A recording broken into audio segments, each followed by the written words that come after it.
जय हिंद। नमस्कार फ्रेंड्स, ज्योति क्लासेस में आप सभी का एक बार फिर से स्वागत है। हेलो दोस्तों, कैसे हैं आप सभी? आई होप आप सभी बहुत ही अच्छे होंगे, स्वस्थ होंगे, अपनी स्टडी भी कंटिन्यू कर रहे होंगे। तो चलिए चलते हैं हमारी आज की मॉर्निंग की क्लास की तरफ। सभी को सुप्रभात, गुड मॉर्निंग। देखते हैं आज का दिन क्या है, कुछ खास।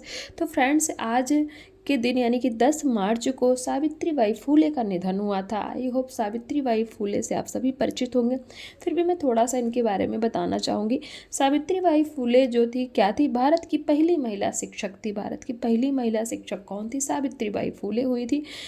तो इनका निधन कब हुआ था? 10 मार्च 1897 में इनका निधन हो गया। और जब ये 10 साल की ही थी ना, तो 10 साल की एज में ही इनकी क्या हो गई? इनकी शादी हो गई। इट मीन्स इनका विवाह हो गया। सावित्रीबाई की शादी किसके साथ हुई थी? तो सावित्रीबाई का विवाह जो है फ्रेंड्स, महात्मा ज्योतिराव फूले के साथ हुआ था। वो कब हुआ था? 1841 ईस्वी में। तो ये तो हमने कुछ पॉइंट्स जाने किसके? सावित्रीबाई फूले के बारे में। उससे बहुत सारे पॉइंट्स है, बट शॉर्ट में मैं कराती हूँ, इसीलिए ज़्यादा डिटेल में नहीं जाऊँगी। चलते हैं हमारी आज की होम साइंस की क्लास की तरफ।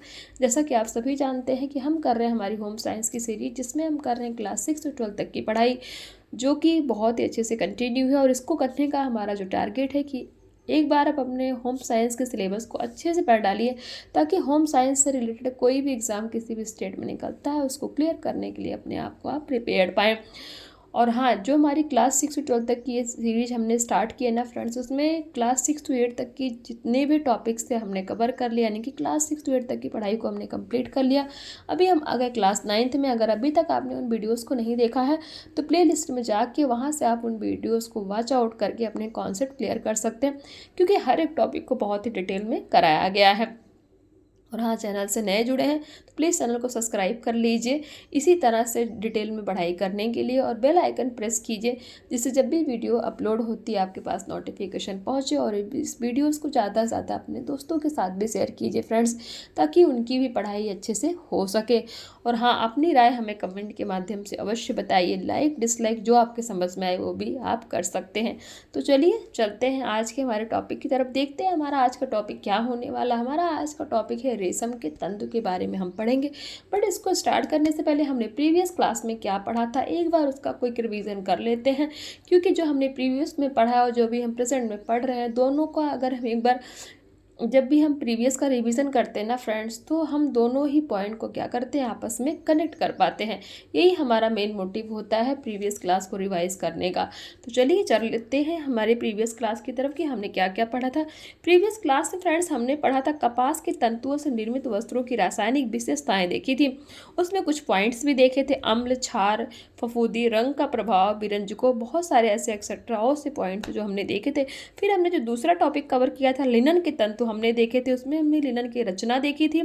लिनन के तंतुओं से निर्मित वस्त्रों की भौतिक विशेषताएं भी हमने देखी थी, जिसमें हमने संघटन, लंबाई, रंग प्रत्यास्थता, रंग का प्रभाव एवं चमक, आग एवं ताप और सारे पॉइंट्स हमने जो देखी थी किसमें, लिनन के तंतुओं से निर्मित भौतिक विशेषताओं में देखा था।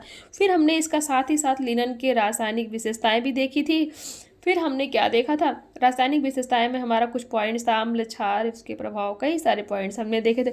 नेक्स्ट टॉपिक हमने कवर किया था जूट के तंतु। फिर हेम्प के तंतु देखे थे हमने, ऊन के तंतु, उसकी रचना, भौतिक विशेषताएं। और फिर साथ ही साथ हमने क्या किया था, ऊन के तंतु की रासायनिक विशेषताएं भी देखी थी, जो कि आप स्क्रीन पर देख पा रहे होंगे। रासायनिक विशेषताओं में हमने ये सारे कई सारे पॉइंट्स कवर किए थे। अगर आपने उस प्रीवियस क्लास को नहीं देखा है, जो कि हमारी कल शाम को ही हुई थी, तो प्लीज़ प्लेलिस्ट में जाके वहाँ से वीडियो देख करके आप अपने कॉन्सेप्ट को क्लियर कर सकते हैं, क्योंकि हर एक टॉपिक को बहुत डिटेल में हमने पढ़ा है। तो चलिए चलते हैं हमारे आज के टॉपिक की तरफ। रेशम के तंतु के बारे में हम पढ़ते हैं। रेशम एक प्राणीजन्य प्राकृतिक तंतु है, जो एक विशेष प्रकार के कीड़े से प्राप्त किया जाता है। भारत के रेशम निर्मित वस्त्र विश्व प्रसिद्ध हैं। रेशमी वस्त्रों के विशेष गुणों के कारण ही इसे वस्त्रों का राजा कहा जाता है। रेशम के तंतुओं में भी प्रोटीन की पर्याप्त मात्रा होती है, इस कारण इसे प्रोटीन तंतु भी कहा जाता है। जिस कीड़े से रेशम के तंतुओं को प्राप्त किया जाता है, उसकी मुख्य रूप से दो जातियां होती हैं, आपको पता होना चाहिए।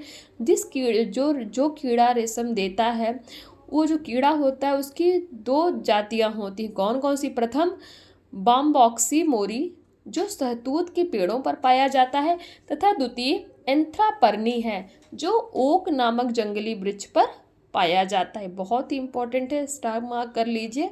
जो 2 कीड़े हैं ना जो हमें रेशम प्रदान करते हैं, उसमें प्रथम है क्या, बॉम्बॉक्सी मोरी, और दूसरा क्या है, दूसरा है फ्रेंड्स हमारा एंथ्रापर्नी। ये एंथ्रापर्नी कहाँ पाया जाता है, ओक नामक जंगली वृक्ष पर पाया जाता है। और जो बाम्बाक्सी मोरी कीड़ा है ये कहाँ पाया जाता है, शहतूत के पेड़ों पर पाया जाता है। शहतूत के वृक्ष पर पाए जाने वाले कीड़ों से उत्तम प्रकार के रेशम के तंतु प्राप्त होते हैं। रेशम के कीड़े शहतूत की पत्तियों पर पाले जाते हैं। ये अंडे से कीड़ा बनने तक के दौरान 4 अवस्थाओं क्रमशः अंडा, लार्वा, प्यूपा, कीड़ा से गुजरता है।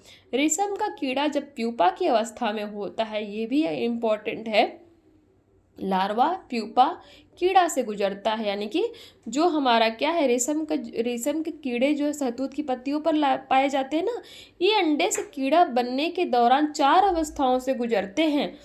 कौन से, पहला है अंडा तो रहता ही है, फिर उसमें लार्वा होता है, फिर प्यूपा, फिर कीड़ा से फिर ये कीड़ा बनता है। तो रेशम का कीड़ा जब प्यूपा की अवस्था में होता है तब उसके शरीर की ग्रंथियों से एक लसदार पदार्थ निकलता है जो वायु के संपर्क में आते ही सूखने लगता है एवं महीन तार का रूप ले लेता है। इससे प्यूपा के चारों ओर एक खोलसा बन जाता है जिसे कोकून कहते हैं। प्यूपा के चारों तरफ जो खोल बन जाता है उसे क्या कहते हैं, कोकून कहते हैं। इंपॉर्टेंट है, स्टार मार्क कर लीजिए। मैंने आपको पहले ही बताया है कि ये जो हमारा चैप्टर है टेक्सटाइल्स का बहुत ही इंपॉर्टेंट होने वाला है, क्योंकि इसमें हम कुछ भी नहीं छोड़ सकते। कीड़े को इसी अवस्था में मार कर तथा विभिन्न प्रक्रिया करके रेशम के तंतु प्राप्त किए जाते हैं। इन्हें साफ करके रेशम का धागा तैयार किया जाता है तथा इन धागों को मिलाकर बुनाई प्रक्रिया द्वारा वस्त्र तैयार किया जाता है। रेशम के धागे सुंदर, चमकीले, मुलायम तथा मजबूत होते हैं। अब इसकी रचना देख लेते हैं। रेशम के तंतु सीधे नहीं होते हैं बल्कि इनकी सतह टेढ़ी मेढ़ी तथा असमान होती है। प्राकृतिक अवस्था में रेशम के तंतुओं में लसदार एवं चिपचिपा पदार्थ चिपका रहता है। इन चिपचिपे पदार्थों को साफ करके ही वास्तविक रेशम के तंतु प्राप्त किए जाते हैं। अब देखते हैं दूसरा, रेशम के तंतुओं से निर्मित वस्त्रों की भौतिक विशेषताएं देख लेते हैं। नंबर 1 है संगठन यानी कि कंपोजिशन।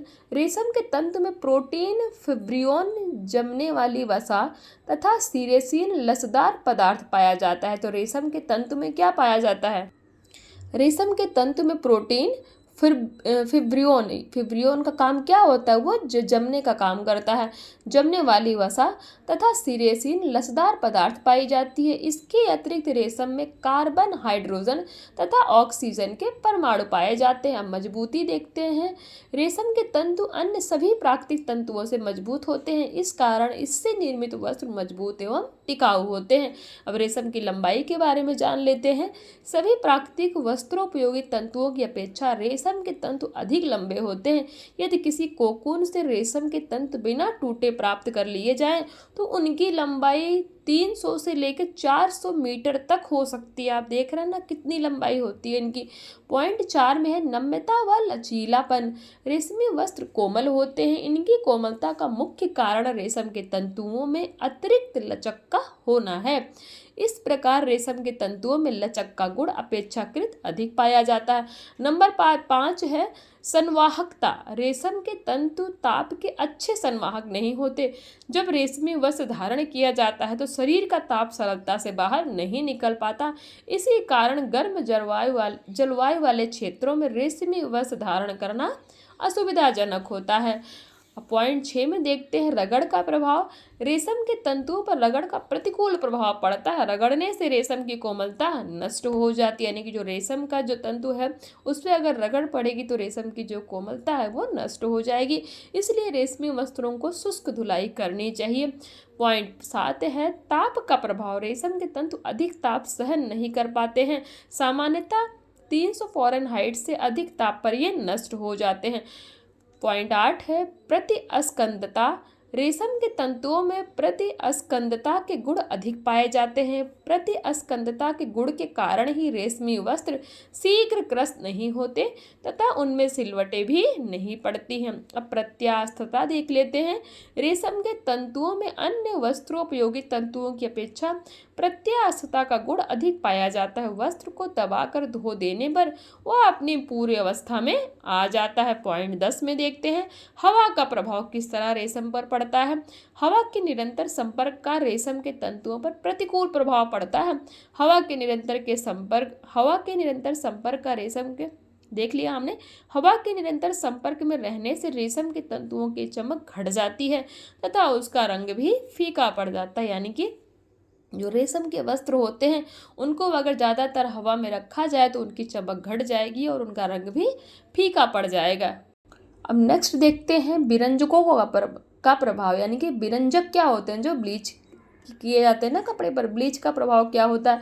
रेशम के तंतुओं पर विरंजकों का भी प्रतिकूल प्रभाव पड़ता है। प्रबल विरंजकों के संपर्क में रेशम के तंतु कमजोर पड़ जाते हैं तथा ये नष्ट भी हो सकते हैं। अतः इन पर हाइड्रोजन पराक्साइड व सल्फर डाइऑक्साइड जैसे हल्के ब्लीच का ही उपयोग किया जाना चाहिए। पॉइंट 4 में रंग, रेशम के तंतुओं पर सरलता से रंग चढ़ाया जा सकता है।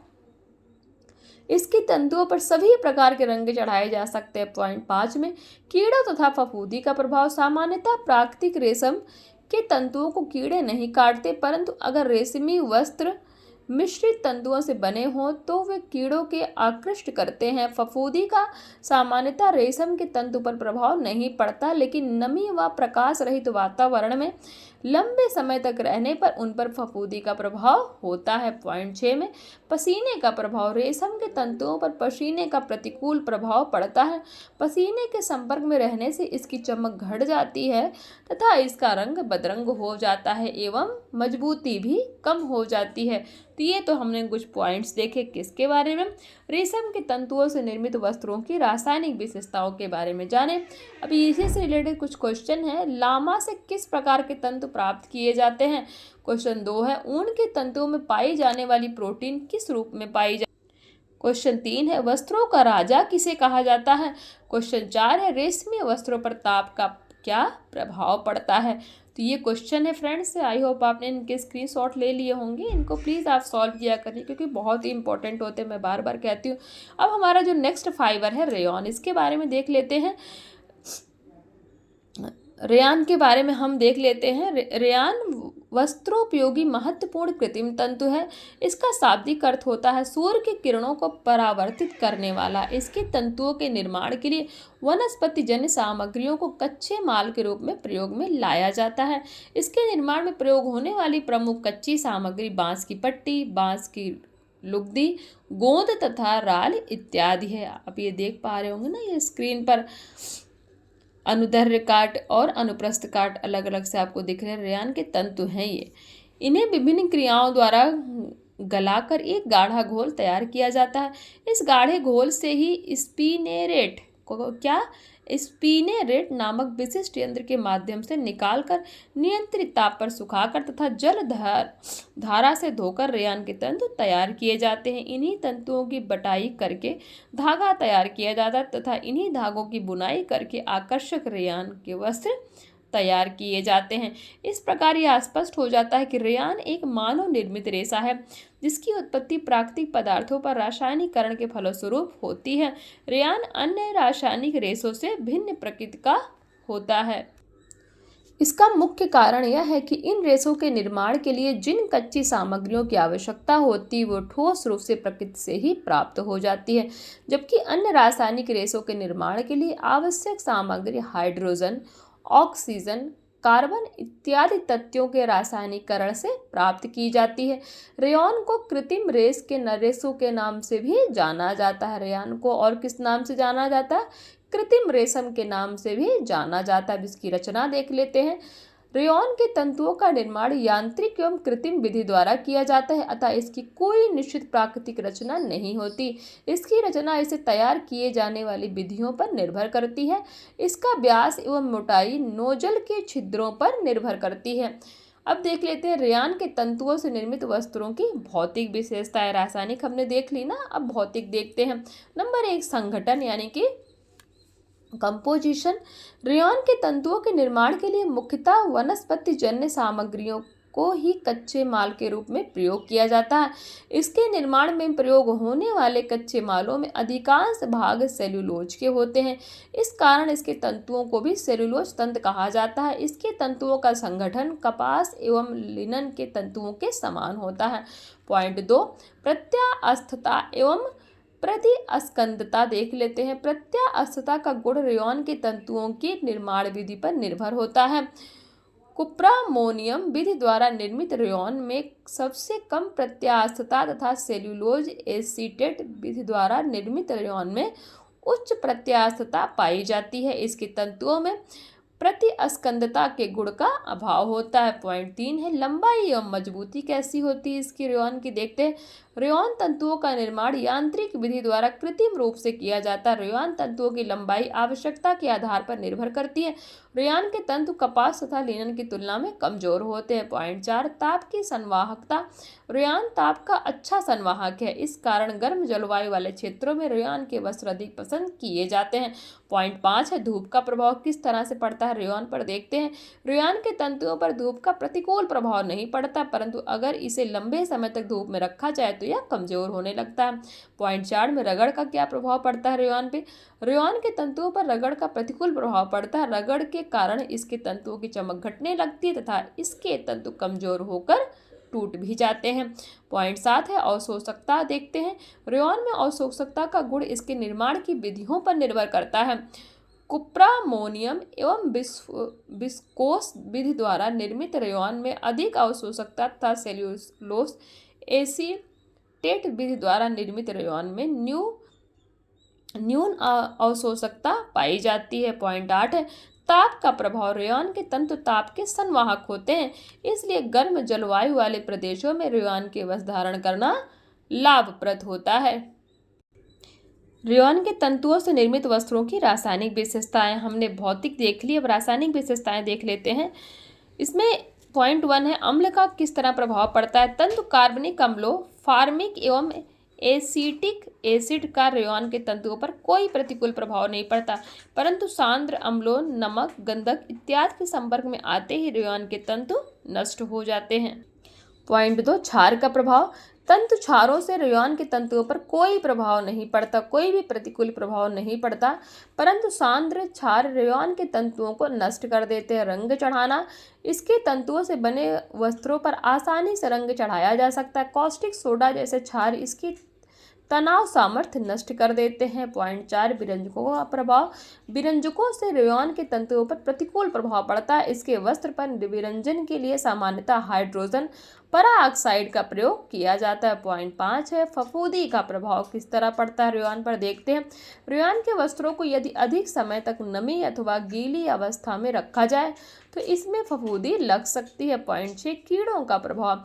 रेयॉन के वस्त्रों को कीड़ों से बचाने के लिए कोई परिचर्या नहीं की जाती, क्योंकि रेयॉन के वस्त्रों में कीड़े नहीं लगते हैं। पॉइंट 7 है, पसीने का प्रभाव। सामान्यतः रेयॉन के वस्त्रों पर पसीने का कोई प्रतिकूल प्रभाव नहीं पड़ता, परंतु कभी कभी पसीने से इनके रंग फीके हो जाते हैं। तो ये तो हमने देख लिया किसके रेयॉन के बारे में, और देखा उसके रासायनिक विशेषताएं और उसकी भौतिक विशेषताओं के बारे में हमने देखा। दूसरा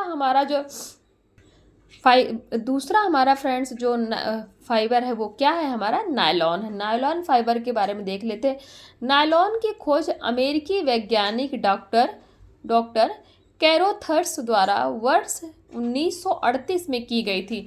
तो आपसे क्वेश्चन पूछा जा सकता है कि नायलॉन की खोज किसने की थी। तो नायलॉन की खोज तो डॉक्टर कैरोथर्स द्वारा 1938 में क्या किया गया था, नायलॉन की खोज की गई थी। और ये कहाँ के वैज्ञानिक थे, अमेरिका के वैज्ञानिक थे। तो ये आपको पता होना चाहिए। यह एक चिकना, अति सूक्ष्म, अधोपारदर्शी, रासायनिक बहुलक वाला तंतु है।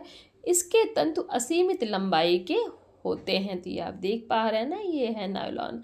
अब देख लेते हैं, नायलॉन का कृत्रिम तथा रासायनिक विधि द्वारा तैयार किया गया एक वस्त्रोपयोगी तंतु है। यानी कि जो नायलॉन फाइबर है वो कृत्रिम तथा रासायनिक विधि द्वारा तैयार किया गया एक वस्त्रोपयोगी तंतु है। इसे तैयार करने से पूर्व हेक्सेन, मैथिलीन डाईएमीन एवं एडिपिक एसिड को संयोजित कर नायलॉन के लवण प्राप्त किए जाते हैं। इस लवण को विभिन्न रासायनिक क्रियाओं द्वारा फ्लेक्स बनाते हैं तथा इस फ्लेक्स को स्पिनेरेट के छिद्रों से निकालकर नायलॉन के तंतु प्राप्त किए जाते हैं। अब इसकी रचना देख लेते हैं। नायलॉन के तंतु चिकने तथा पारदर्शी होते हैं। इनके तंतुओं को स्पिनेरेट द्वारा तैयार किया जाता है। किसके द्वारा तैयार किया जाता है नायलॉन के तंतुओं को? तो स्पिनेरेट द्वारा तैयार किया जाता है। इस कारण इसके आकार गोल होते हैं तथा व्यास एक समान पाया जाता है। नायलॉन के तंतुओं से निर्मित वस्त्रों की भौतिक विशेषताएं देख लेते हैं। नंबर 1, संगठन। नायलॉन पूर्णतः रासायनिक तत्वों के संयोग से बनता है। इसके रासायनिक संगठन में मुख्यतः ऑक्सीजन, हाइड्रोजन, नाइट्रोजन तथा कार्बन के तत्व विद्यमान रहते हैं। इसकी लंबाई तथा मजबूती के बारे में देखते हैं। नायलॉन एक कृत्रिम तंतु होने के कारण इसकी लंबाई इसके निर्माता पर निर्भर करती है। नायलॉन तंतु द्वारा निर्मित वस्त्र अत्यधिक मजबूत एवं टिकाऊ होते हैं। अब इसकी प्रत्यास्थता देख लेते हैं। नायलॉन के तंतुओं में अत्यधिक प्रत्यास्थता पाई जाती है, अर्थात यदि उन्हें खींचा जाए तो वे आकार में बढ़ जाते हैं तथा खिंचाव के समान होने पर वे मूल अवस्था में आ जाते हैं। ताप की संवाहकता देख लेते हैं। इसके तंतुओं में ताप की संवाहकता के गुण का अभाव होता है। इस कारण नायलॉन तंतुओं से निर्मित वस्त्रों को गर्म जलवायु में धारण करना सुविधाजनक नहीं होता। पॉइंट 5, धूप का क्या प्रभाव पड़ता है नायलॉन पर देखते हैं। नायलॉन के तंतु पर धूप का प्रतिकूल प्रभाव नहीं पड़ता, परंतु तेज धूप में लंबे समय तक रखने से इसकी चमक एवं मजबूती पर प्रतिकूल प्रभाव पड़ता है। पॉइंट 6, अवशोषकता का गुण। नायलॉन के तंतुओं में अवशोषकता के गुणों का पूर्णतः अभाव रहता है, यानी कि सोखने वाला नहीं होता, क्योंकि इसमें रंध्र एवं रोए नहीं होते हैं। इसीलिए यह वस्त्र शरीर से निकलने वाले पसीने को नहीं सोख पाते हैं, जिससे शरीर में चिपचिपाहट होने लगती है। पॉइंट 7, रगड़ का क्या प्रभाव पड़ता है नायलॉन पर देखते हैं। नायलॉन के तंतुओं पर बाहरी रगड़ का कोई प्रतिकूल प्रभाव नहीं पड़ता, इसीलिए इन्हें धोने के लिए कोई विशेष सावधानी की आवश्यकता भी नहीं होती है। और पॉइंट 8 है, ताप का प्रभाव देख लेते हैं। नायलॉन में अधिक ताप सहन करने की क्षमता नहीं होती। सामान्यतः तौर पर 250 फ़ारेनहाइट से अधिक का ताप नायलॉन सहन नहीं कर सकता। तो ये तो फ्रेंड्स हमने कुछ पॉइंट जाने किसके बारे में, नायलॉन के बारे में। अब नायलॉन के तंतुओं से निर्मित वस्त्रों की रासायनिक विशेषताएं देखते हैं। अभी हम क्या देख रहे थे? तभी तो हम भौतिक विशेषताएं देख रहे थे। अब हम देखते हैं रासायनिक विशेषताएं। तो नंबर 1 है अम्ल का। इस पर क्या प्रभाव पड़ता है? नायलॉन के तंतुओं पर अम्ल का प्रतिकूल प्रभाव पड़ता है। अधिक सांद्र अम्ल के संपर्क में आने पर नायलॉन के तंतु नष्ट हो जाते। पॉइंट, क्षार का प्रभाव देखते हैं। नायलॉन के तंतुओं पर क्षार का किसी प्रकार का प्रतिकूल प्रभाव नहीं पड़ता। इसे किसी भी प्रकार के क्षारयुक्त साबुन से धोया जा सकता है। पॉइंट 3 में देखते हैं रंगों के प्रति सादृश्यता कैसी होती है इसकी। नायलॉन के तंतुओं में रंगों के प्रति सादृश्यता का गुण पाया जाता है। इस कारण नायलॉन के तंतुओं से निर्मित वस्त्रों पर सभी प्रकार के रंग चढ़ाए जा सकते हैं। पॉइंट 4, कीड़ों तथा फफूंदी का क्या प्रभाव पड़ता है नायलॉन पर देखते हैं। नायलॉन के तंतुओं पर कीड़ों तथा फफूंदी का कोई प्रभाव नहीं पड़ता। पॉइंट 5 है, पसीने का प्रभाव देख लेते हैं। नायलॉन के तंतुओं पर पसीने का कोई प्रतिकूल प्रभाव नहीं पड़ता। और पॉइंट 6 में देखते हैं विरंजकों का यानी कि ब्लीच का क्या प्रभाव पड़ता है। तो नायलॉन के तंतु तेज क्षारयुक्त विरंजकों के सहन नहीं कर पाते तथा इनके तंतुओं को इनसे हानि पहुंचती है। सामान्यतः हाइड्रोजन पेरोक्साइड ही नायलॉन के तंतुओं के लिए उपयुक्त विरंजक है। तो ये तो हमने जाना नायलॉन के बारे में, उसके तंतुओं से निर्मित वस्त्रों की रासायनिक विशेषताएं देखी और नायलॉन के तंतुओं से निर्मित वस्तुओं की भौतिक विशेषताएं हमने देखी। और इसी से रिलेटेड कुछ क्वेश्चन है फ्रेंड्स, देखिए स्पिनेरेट क्या है, कृत्रिम रेशम किसे कहा जाता है, नायलॉन का रासायनिक संगठन क्या है, कौन से वस्त्र पसीने से नहीं सोखते, यानी कि कौन सा ऐसा वस्त्र जो पसीने को नहीं सोखता। तो ये कुछ क्वेश्चन है, इनका भी आई होप आपने स्क्रीनशॉट ले लिया होगा। अभी हमने पढ़ा ना, स्पिनेरेट भी पढ़ा, कृत्रिम रेशम किसे कहा जाता है ये भी पढ़ा, ये सारे पॉइंट्स हमने कवर किए। अब हमारा जो नेक्स्ट तंतु है फ्रेंड्स वो क्या है, नेक्स्ट तंतु है हमारा एक्रिलान। इसके बारे में हम देख लेते हैं।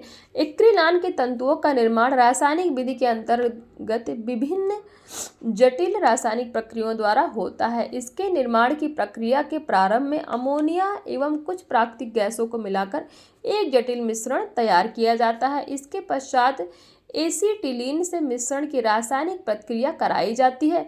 इस प्रक्रिया के फलस्वरूप एक्रिलोनिट्रिक एक्रिलोनिट्रिक प्राप्त होता है। पुनः एक्रिलोनिट्रिक के घोल को एक्रिलॉन के तंतु निर्माण के लिए प्रयोग किया जाता है। स्पिनेरेट के माध्यम से ही एक्रिलॉन के तंतु तैयार किए जाते हैं। अब एक्रिलॉन के तंतुओं से निर्मित वस्त्रों की भौतिक विशेषताएं देख लेते हैं। नंबर 1 मजबूती। इसके तंतु अधिक मजबूत नहीं होते हैं। पॉइंट 2 में है ताप की संवाहकता कैसी होती है इसके तंतुओं में ताप का संवाहकता का अभाव रहता है, अतः इससे निर्मित वस्त्र ठंडी जलवायु में ही धारण किए जा सकते हैं। पॉइंट 3 में प्रत्यास्थता कैसी होती है इसमें प्रत्यास्थता का गुण पाया जाता है, इसलिए एक्रिनॉल से निर्मित वस्त्रों में ना तो सिलवटें पड़ती है और ना ही सिकन पड़ती है। और पॉइंट 4 है अवशोषकता कैसी होती है इसके तंतुओं में नमी के प्रति अवशोषकता के गुण प्राय अभाव होता है, यानी कि अवशोषकता का गुण इसमें नहीं पाया जाता। किसमें? एक्रिलॉन में। अब देख लेते हैं एक्रिलॉन के तंतुओं से निर्मित वस्त्रों की रासायनिक विशेषताएं।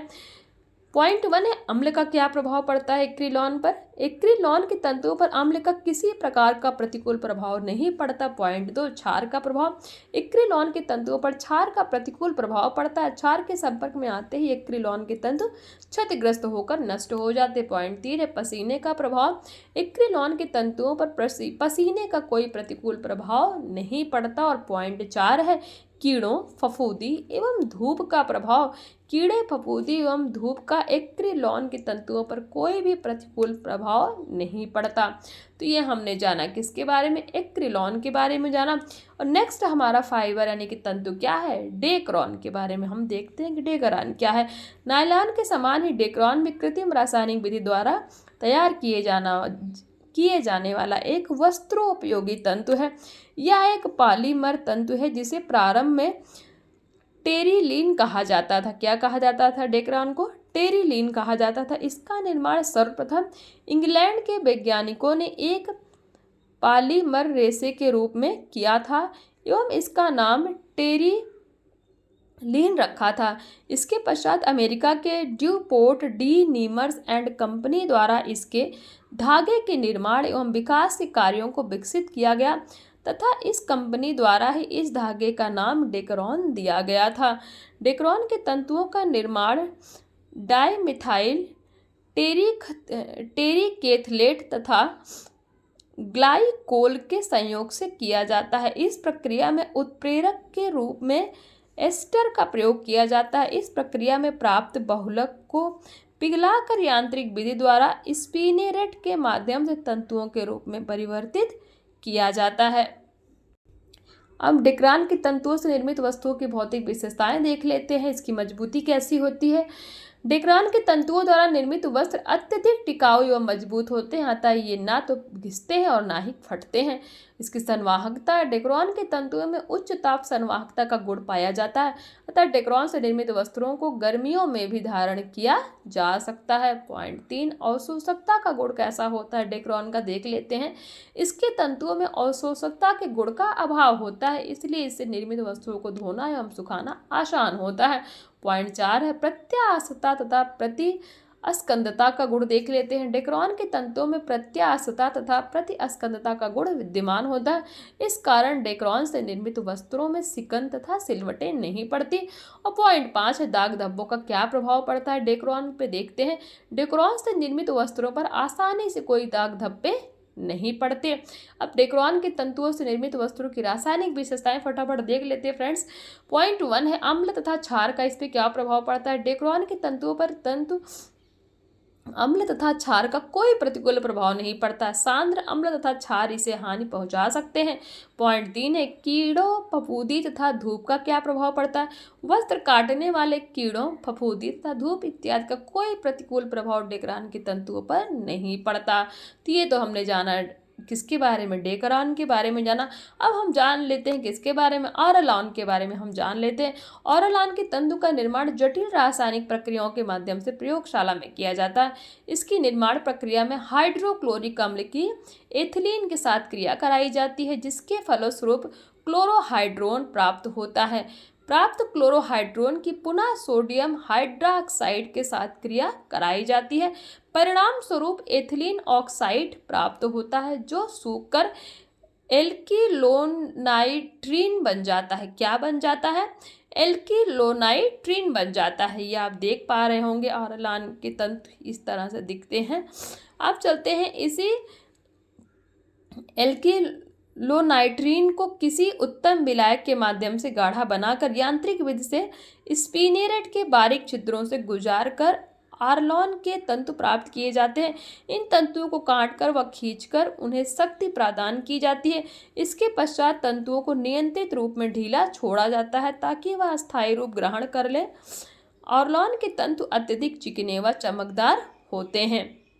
अब ऑरलान के तंतुओं से निर्मित वस्त्रों की भौतिक विशेषताएं देख लेते हैं। नंबर 1, इसकी मजबूती कैसी होती है। रासायनिक विधि से तैयार अन्य वस्तुओं की अपेक्षा ऑरलान कम मजबूत होता है। संवाहकता देखते हैं। इसमें संवाहकता के गुण का अभाव होता है, इसलिए ऑरलान के तंतुओं से निर्मित वस्त्रों को ठंडी जलवायु में धारण किया जा सकता है, गर्म जलवायु में नहीं।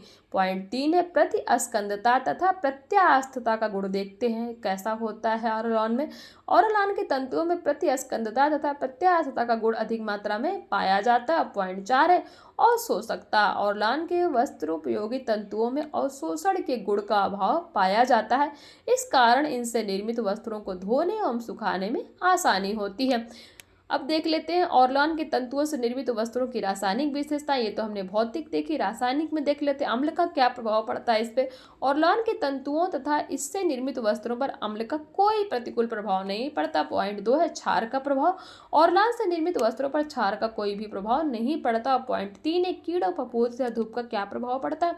तो ऑरलान से निर्मित वस्त्रों पर कीड़ों फफूंदी तथा धूप इत्यादि का कोई प्रतिकूल प्रभाव नहीं पड़ता। तो ये तो हमने अलग अलग टाइप्स के तंतु के बारे में यानी कि फाइबर्स के बारे में हमने जाने। तो ये फ्रेंड्स हमारी क्लास थोड़ी बड़ी हो गई है। क्या करें, चैप्टर इतना इंपॉर्टेंट है ना कि इसमें कुछ भी छोड़ते तो हम ऐसे किसी भी चैप्टर में नहीं है, बट इम्पोर्टेंट होने के साथ ही ये थोड़ा बड़ा भी है, तो क्या करें। और सारा ही कुछ इसमें इम्पॉर्टेंट है क्योंकि आप सभी जानते हैं कि टेक्सटाइल का एक अलग ही ब्रांच है। तो यहाँ तक आज क्लास हम करेंगे मॉर्निंग की। शाम को इट मीन्स अपनी इवनिंग की क्लास में हम यहाँ से स्टार्ट करेंगे। जीवन में वस्त्रों का उपयोग एवं महत्व के बारे में हम जानेंगे। आई थिंक आज की क्लास आपको समझ में आई हो, कॉन्सेप्ट क्लियर हुआ हो। अगर कोई डाउट होता है तो प्लीज़ कमेंट करके पूछिए। वीडियो अच्छी लग रही हो तो लाइक कीजिए, वरना डिसलाइक कीजिए फ्रेंड्स, बट कुछ रिस्पॉन्स अवश्य कीजिए। मिलते हैं हमारी शाम की क्लास में, तब तक के लिए जय हिंद, नमस्कार। हंसते रहिए, मुस्कुराते रहिए, एक दूसरे की हेल्प करते रहिए।